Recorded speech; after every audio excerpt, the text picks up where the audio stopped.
আসসালামু আলাইকুম রহমতুল্লাহ। গতকালকে মাইকিং করা হয়েছে যে আজকে সকাল 9টা থেকে বিকাল 5টা পর্যন্ত বিদ্যুৎ সরবরাহ বন্ধ থাকবে। তো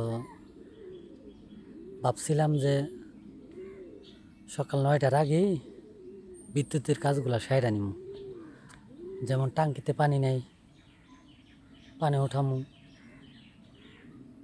বউ ব্লেন্ডার দিয়ে একটা মশলা করার কথা ছিল। আরও অনেক কাজে বিদ্যুতের কাজগুলা সকাল 9টার আগে সাইরা নিমু। কিন্তু হঠাৎ করে 9টার আগে এখন কত বাজে? ভোর 5:30, মানে আরও আগে চলে গেছে, মানে 5টার দিকে বিদ্যুৎ চলে গেছে।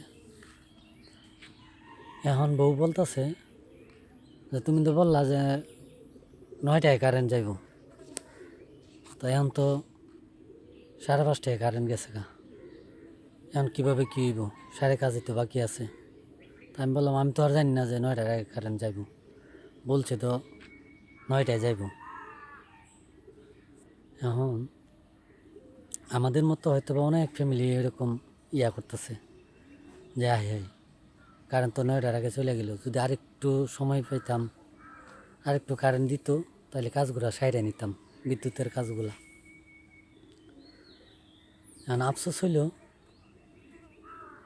ঠিক এমনভাবেই হঠাৎ করে আমাদের চলে যেতে হবে,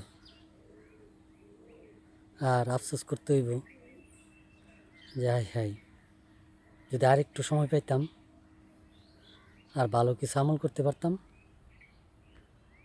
তাহলে হয়তো বা হিসাবটা আরেকটু সহজ হতো। আফসোস। আসসালামু আলাইকুম রহমতুল্লাহ। ভালো থাকবেন সবাই।